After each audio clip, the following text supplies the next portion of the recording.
lebih mengenal sosoknya ini dengan cara yang lebih personal dan lebih dalam lagi daripada cuma ngeliat foto. Ini merupakan sesuatu yang harus dipikirkan oleh penyelenggara pemilu supaya pemilu itu tidak berekses buruk untuk lingkungan kan gitu. Nah, untuk si banners ini itu adalah polyvinyl chloride atau PVC. Ini itu lebih berbahaya lagi ketimbang yang HDPE. Hi, this is podcast Bisik Bumi bersama WWF. Di sini ada Pak Irfan. Halo. Dan juga Pak MG. Halo. Kita akan bahas plastik dari poster kampanye. Jadi pertanyaan pertama nih ya, kita langsung aja nih ya. Oke. Berapa banyak sampah plastik banner yang dihasilkan setiap pesta demokrasi? Mas MG ada hitungannya? Wah, kalau itu banyak banget. Jadi bayangkan aja kalau ada setiap caleg itu membuat produksi banner itu 1.000 aja. Sekarang tuh ada 350.000 calon kandidat dari yang DPRD, DPD, sama DPR. Nah itu kalau masing-masing bikin 1.000 aja, berarti ada 350 juta banner. Kalau satu bannernya kita rata-rata itu beratnya 1 kilo, ya segitu banyak itu. Jadi ya banyak banget. Itu se-Indonesia dan itu putarannya dalam ya 5 tahun pasti ada. Tapi kayaknya bentar lagi juga akan ada lagi ya, karena akan ada ya pilkada. Nah, masih ada lagi nih, belum selesai nih. Sebentar lagi pilkada kita kan. Ya. Nah kalau kita lihat luas misalnya ya.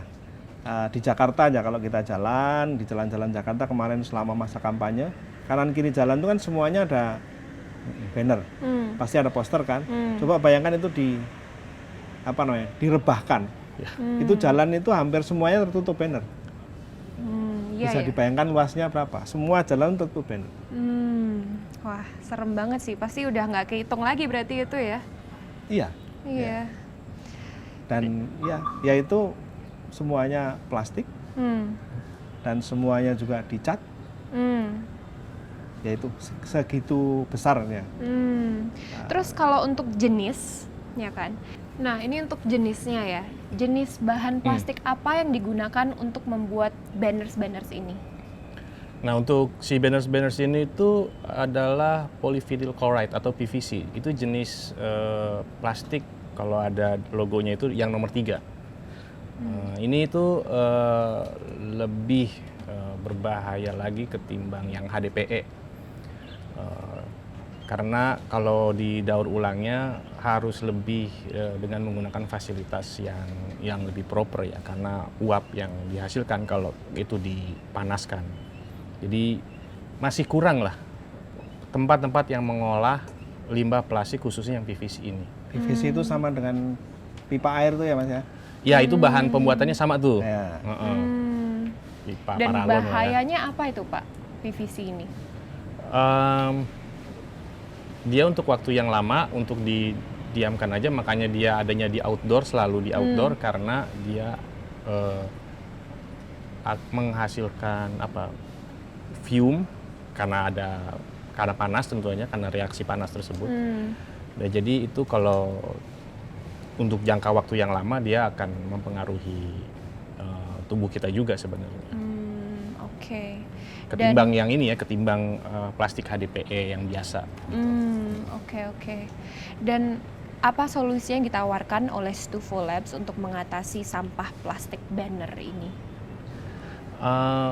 Jadi kita tuh sudah mulai memproduksi dan memanfaatkan banner itu sejak 2017. Awal mulanya tuh kita bikin tas. Jadi kita mengumpulkan banner-banner acara, karena saya sering terlibat di pembuatan pameran atau konser, jadi kita ambil tuh. Karena secara desain juga bagus kan, untuk jadi tas gitu. Dan kita emang mau ceritakan ulang, ini tuh dari acara apa sih gitu, dengan memanfaatkan limbah acara tersebut jadi tas. Tapi itu hanya jadi tas doang waktu itu. Dan masih banyak potongan lain setelah bikin tas, kan banyak yang tersisa tuh, itu nggak kepake tuh, kita bingung mau ngapain lagi tuh. Sampai akhirnya belakangan ini kita terus explore di lab kita di Guta R&D juga itu kita explore. Nah, wah udah nemu nih caranya gimana manfaatin tadi potongan banner yang aku pakai.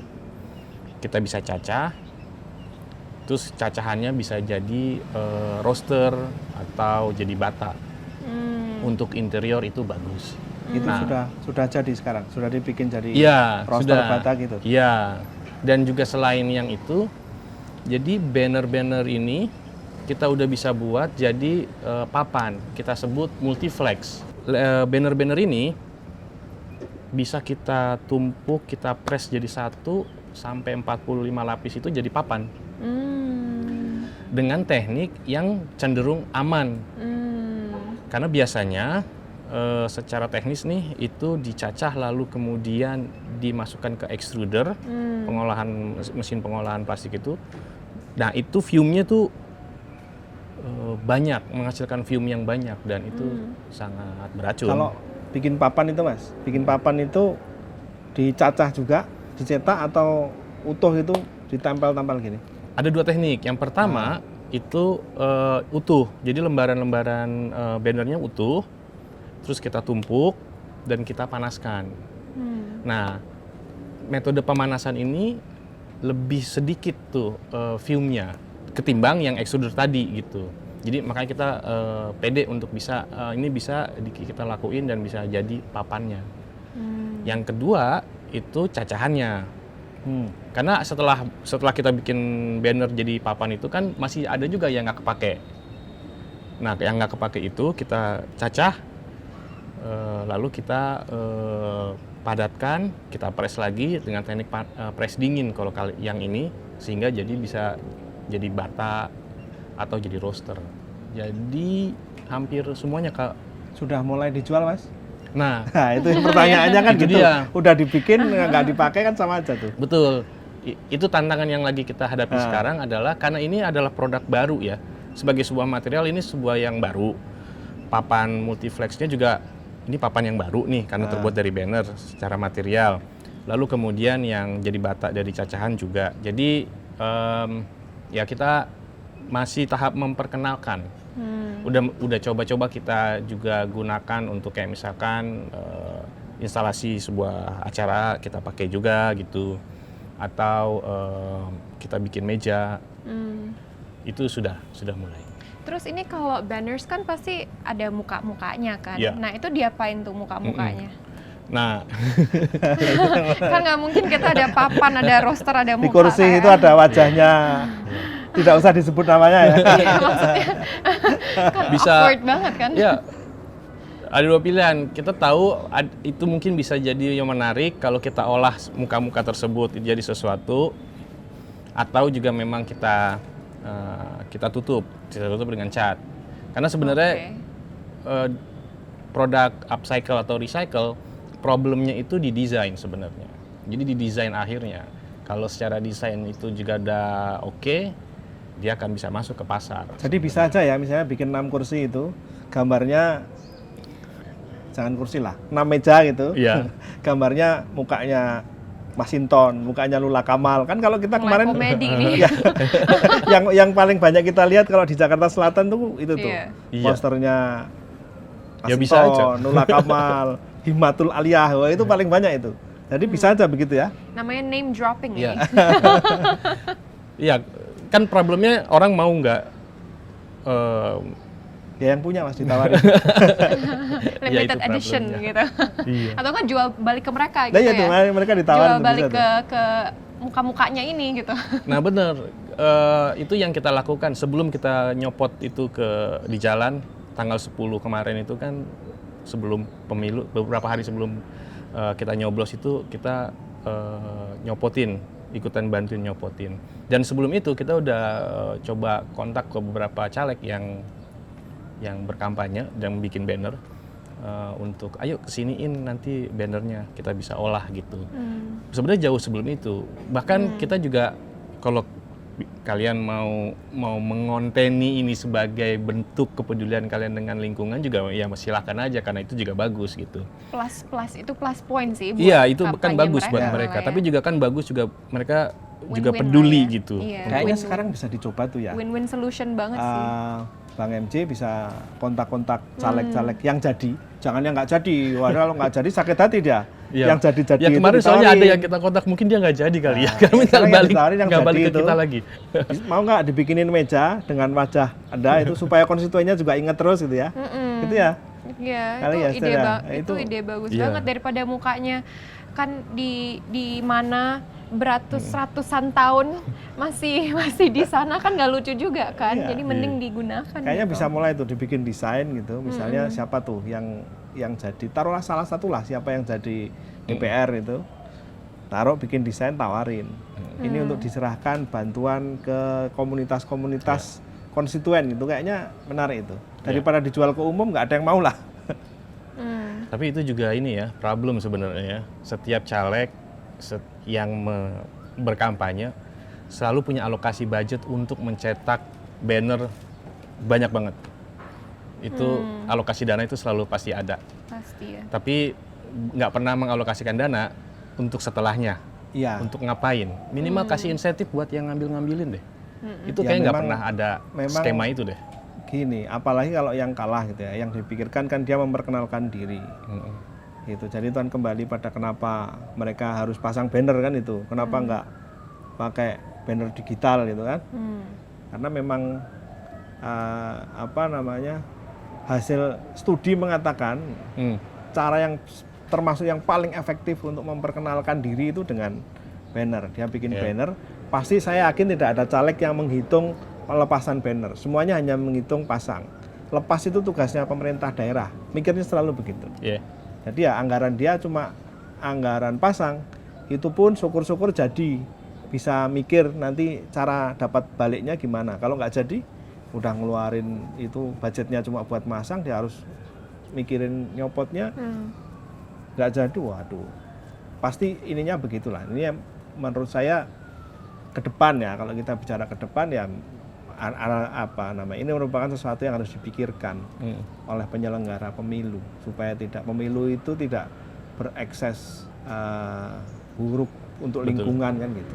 Karena kalau si kampanye ini terus dengan cara yang ini, kan kebayang itu limbahnya banyak banget. Sementara edaran Kementerian Lingkungan Hidup juga jangan taruh ke tempat pembuangan sampah kan. Nah itu sekarang lagi mengendap di gudang, di berbagai gudang tuh, yang bingung tuh mau diapain. Nah kita sekarang gantian nanya Estelle nih, sebagai anak muda. Kan udah berapa kali ikut pemilu? 2 kali kali ya. 2 kali ya. Nah kalau diingat-ingat tuh, gimana cara si caleg itu biar dia Estelle ingat kalau ada caleg dari partai ini namanya itu gitu. Kalau kira-kira kalau dia masuk ke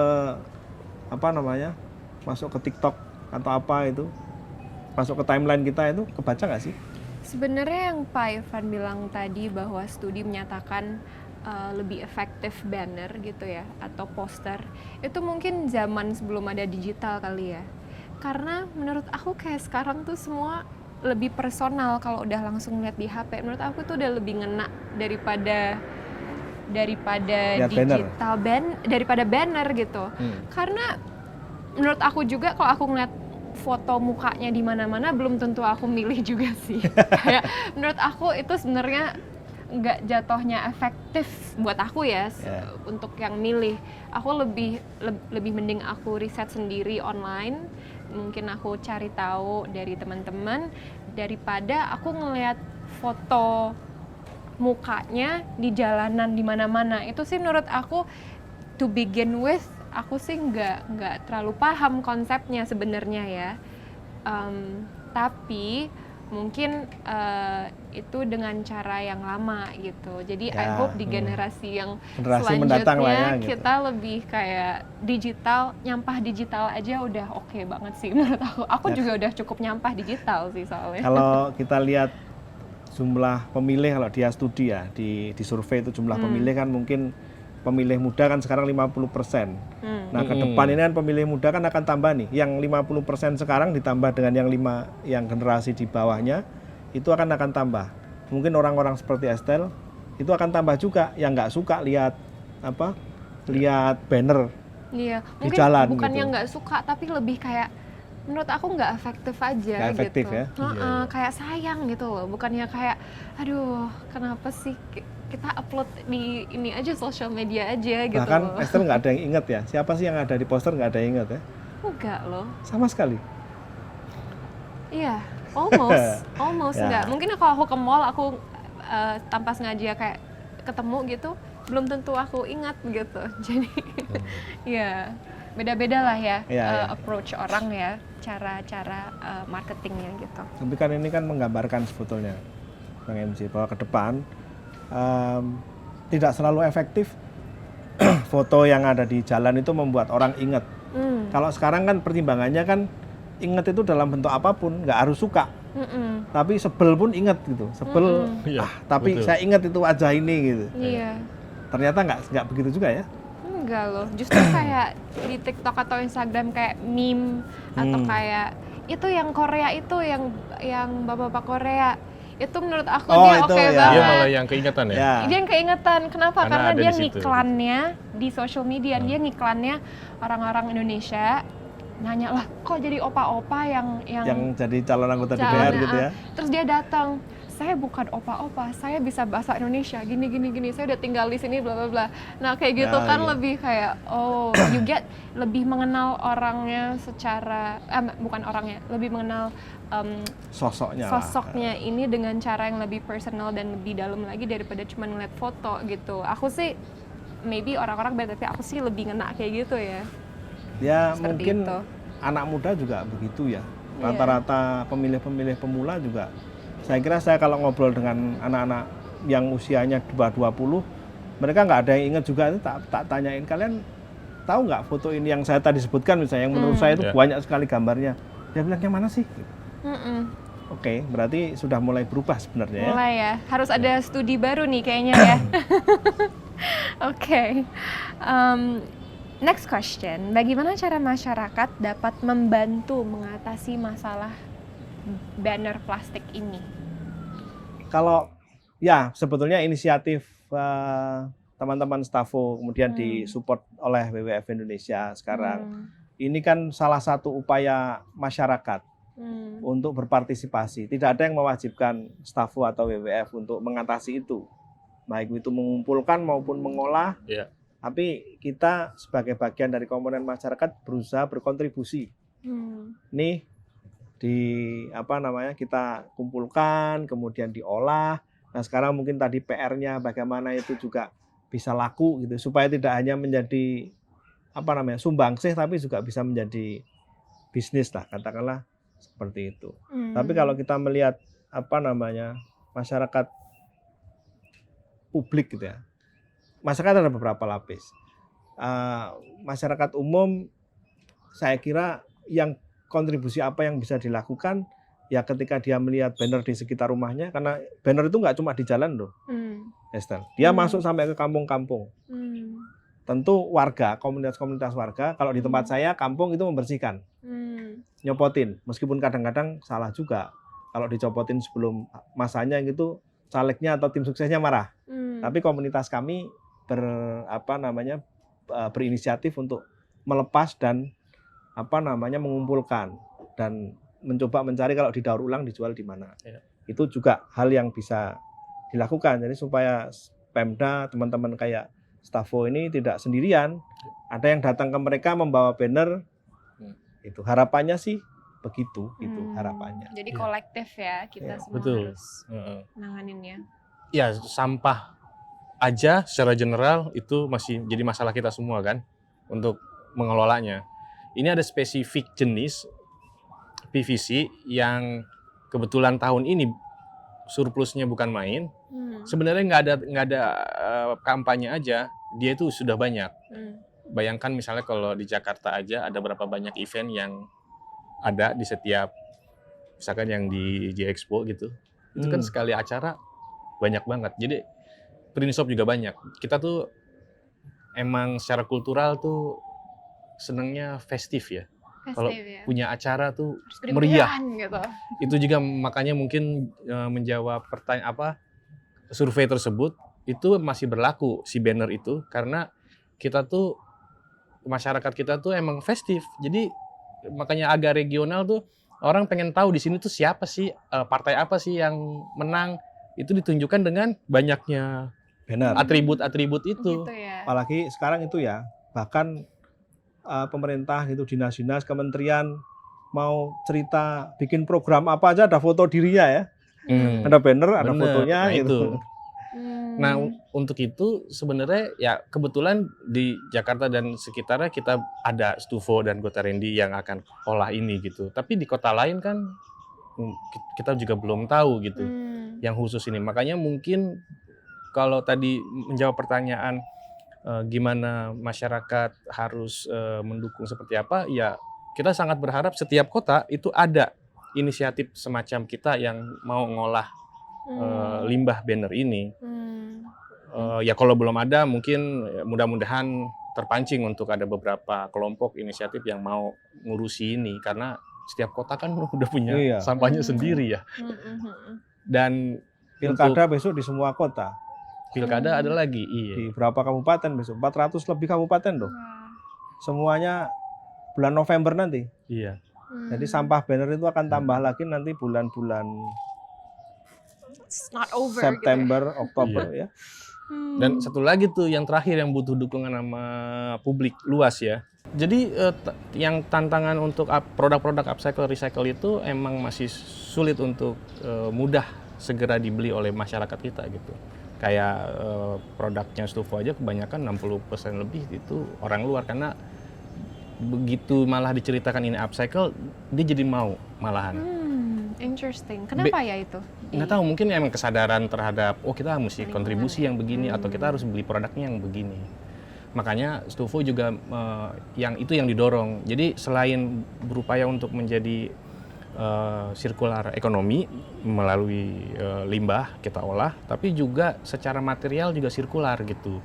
Jadi kita juga mengkampanyekan untuk tidak selalu membeli produk-produk yang materialnya itu eksploitatif. Jadi kalau bisa pakai yang udah ada di permukaan, udah pernah dipakai, kita olah lagi jadi material yang baru, kenapa enggak?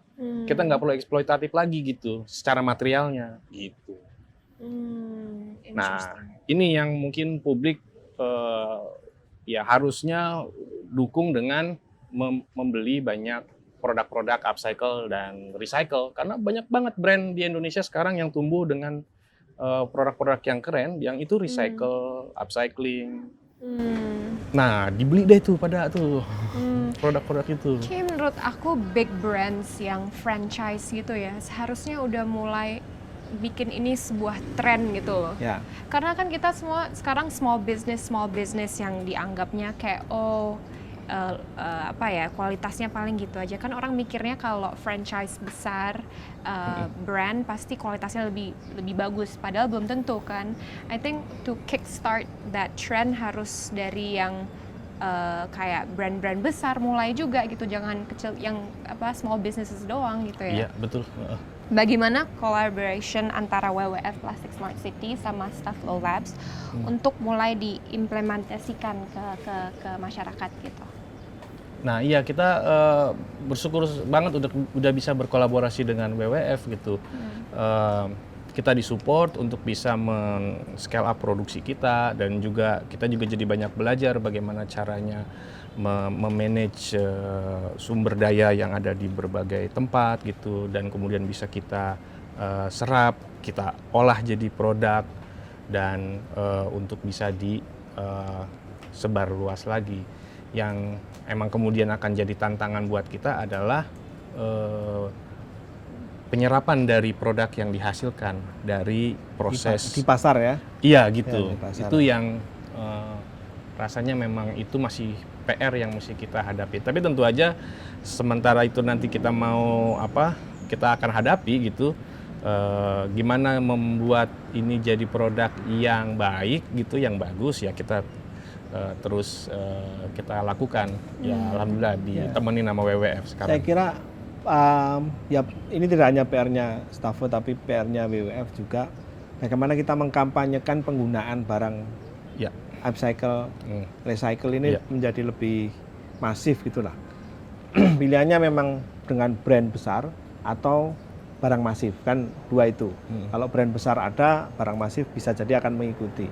Tapi gimana kita meyakinkan publik, apalagi khusus yang ini ya, kalau kayak apa namanya, kantong plastik itu kan orang sudah ada tuh partnya untuk kebaikan kantong plastik.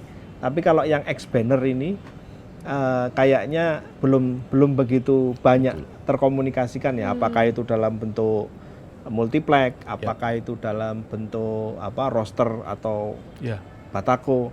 Nah, ini yang perlu mulai kita sampaikan ke publik bahwa ada loh barang ini. Ya tentu alternatif ya. Iya, tentu juga dengan berbagai uji inilah ya. Kelayakan, kemanfaatannya, kemudian ketahanannya terhadap api. Kalau kita bicara soal bahan bangunan kan pasti kita juga harus, jangan-jangan orang khawatir juga, ini kan plastik nih. Nah, kalau dia jadi roster, jadi batako gitu, lebih mudah terbakar nggak gitu, misalnya gitu-gitu. Kita memang harus lebih educative ya. Satu R&D-nya juga harus bagus, firm betul bahwa ini adalah produk yang aman, produk yang berkualitas. Kemudian kedua, bagaimana mengkomunikasikan kepada publik bahwa ini adalah produk yang layak untuk dipakai gitu. Saya kira itu PR-nya. Dan untuk berapa jumlah total sampah plastik di Indonesia pada tahun 2022? Itu sekitar berapa tuh? Dan berapa percentage yang merupakan sampah plastik di 2022? Kalau sampah itu, saya kebetulan kalau angka eksaknya saya nggak hafal ya, tapi sampah plastik itu selalu kira-kira berada di kisaran 18% dari total sampah. Nah, 18%. Hitungan dengan tambahan banner ini, saya tidak yakin presentasinya bertahan di 18. Dia bisa jadi akan lebih, karena berapa bulan terakhir ini menjelang pemilu ini agak melonjaknya agak eksponensial orang bilang. Iya. Dan bagaimana perkiraan jumlah sampah plastik banner yang dihasilkan selama pesta demokrasi tadi Pak, yang Pak Irfan bilang wah udah nggak kehitung lagi? Ya lagi-lagi mungkin teman-teman Stafo ya yang pernah mengkaji itu, tapi saya tidak yakin ada hitungan pasti, tapi tadi kira-kira ya hitungannya. Kalau ada 350.000 caleg, kemudian tiap caleg itu minimal 1.000, dia pasang 1.000 banner aja rata-rata. Ya jadi satu banner itu 2x3 ukurannya, yang banner 2x3-an gitu ya. Meskipun tidak semua pasang 1.000 juga, ada yang pasang 10 gitu ada juga. Tapi kalau misalnya rata-rata itu taruhlah 100, kita akan bisa melihat angka se-Indonesianya begitu. Tapi memang belum, terus terang sampai sekarang kita belum melakukan kajian juga berapa banyak sih sebetulnya lonjakannya. Atau Stafo pernah bikin? Enggak, ya kita pakai hitungan yang asumtif aja sebenarnya, yang begitu. 1.000 lah katakan satu caleg. Tapi kemarin ketemu dengan satu caleg yang kemudian kita ngobrol banyak gitu, dia cukup peduli dengan apa yang kita lakukan. Saya tanya dia berapa ngeprintnya, dia jawabnya berapa coba? 11.000. 11.000? Hitungan saya terlalu kecil dong. Itu dengan ukuran yang berapa itu Mas? Beragam. Beragam, tapi dia ada 11.000. 11.000, wow. Wah. Nggak usah pengen nyalek ya. Aduh. Enggak, tapi memang beragam ya. Ada yang cuma sedikit, ada yang memang tapi beragam. Tapi itu mungkin ininya apa? More or less semua rata-rata kayak gitu ya. Iya. Wah, itu mikirnya, itu berarti yang ngeprinting itu udah kaya raya berarti itu. Dia kerja selama ini, terus 5 tahun ke depan dia udah relax aja gitu. Itu salah satu bisnis yang paling menarik menjelang pemilu itu selalu pencetakan banner. Iya kan, pencetakan terus habis itu udah relax aja habis itu. Oke, dan apa dampak banner ini? Kan kita tahu berapa banyak dan jeleknya PVC tadi dibilang, tapi dampak buat lingkungan tuh apa yang paling detrimental gitu? Ya, yang jelas si PVC ini itu hanya bisa selama ini hanya bisa dipakai ulang. itu lembaran-lembaran yang besar. Kalau yang kecil-kecil yang udah potongan karena mungkin bannernya ada yang pernah disobek-sobek karena untuk dipasang supaya angin. Nah itu cenderung orang nggak mau pakai lagi. Jadi fungsinya ya udah jadi sampah aja. Nah kalau jadi sampah itu ya kalau nggak itu harusnya jadi diolah jadi bahan bakar. Mungkin beberapa industri membutuhkan itu untuk jadi bahan bakar, tetapi kalau lagi itu dibakar, itu akan menghasilkan Racunnya luar biasa racunnya yang luar biasa. Itu jadi problemnya di situ. Soalnya ini cukup berbeda seperti plastik HDPE yang juga banyak, tutup botol itu HDPE itu sudah ada marketnya. Ini sudah ada marketnya, cara mainnya sudah ada.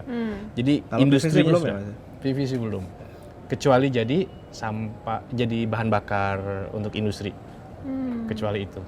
Oke, dan yang terakhir nih, apa pesan akhir dan ajakan untuk bertindak supaya kita lebih lebih aware dan juga mengurangi semua masalah inilah? Ya setidaknya mulai berpikir lebih kreatif untuk berkampanye. Jadi itu nggak satu-satunya dan nggak terlalu masif, bisa dikurangin. Itu yang pertama. Yang kedua tentu aja karena saya juga punya banyak teman yang memproduksi produk-produk upcycle dan recycle, tentunya butuh dukungan dari publik untuk membeli produk-produk ini, memanfaatkan produk-produk ini supaya dia masuk ke pasar, supaya itu bisa sirkular ekonominya dan juga materialnya juga sirkular juga. Gitu. Kalau saya ini aja, jadi kalau menurut saya dari sisi penyelenggaranya itu harus diatur. Jadi harus ada pengaturan ke depan. Paling nggak pilkada ini kan calonnya nggak banyak. Pilkada ini harus diatur betul untuk pengenalan caleg, pengenalan calon kepala daerah ini harus dibatasi jumlah bannernya. Dan mulailah, kita kan sudah mulai ada yang elektronik itu mulai dipakai. Kemudian tadi diarahkan untuk ke media sosial, ke meme segala macam. Jadi mesti ada pengaturan. Karena kalau nggak ada pengaturan, caleg itu pasti akan mencari mana yang kira-kira paling efektif untuk memperkenalkan dirinya. Satu. Yang kedua juga untuk meneguhkan penguasaannya terhadap teritori tertentu. Tadi Mas Bang Enci sudah bilang toh bahwa ini meneguhkan penguasaannya terhadap teritori tertentu, dia pasang banner. Nah, harus ada cara-cara lain yang diatur oleh sistem. Saya kira itu. Serius ya jadinya ya. Iya. Tadi kita udah nggak serius, mau serius lagi di terakhir. Iya. Diakhiri dengan serius ya. Di tengah masih ada komedi itu ya, permejaan, ada yang muka-muka gitu ya. Oke, well thank you gentlemen udah sharing. Aku Terima tentunya kasih, belajar banyak banget dari Pak Arifan dan juga Pak MG. And semoga yang nonton dan mendengar juga menyimak dan juga kita bisa sebisa mungkin try our best to make a change gitu ya. So thank you. Terima kasih. Terima kasih.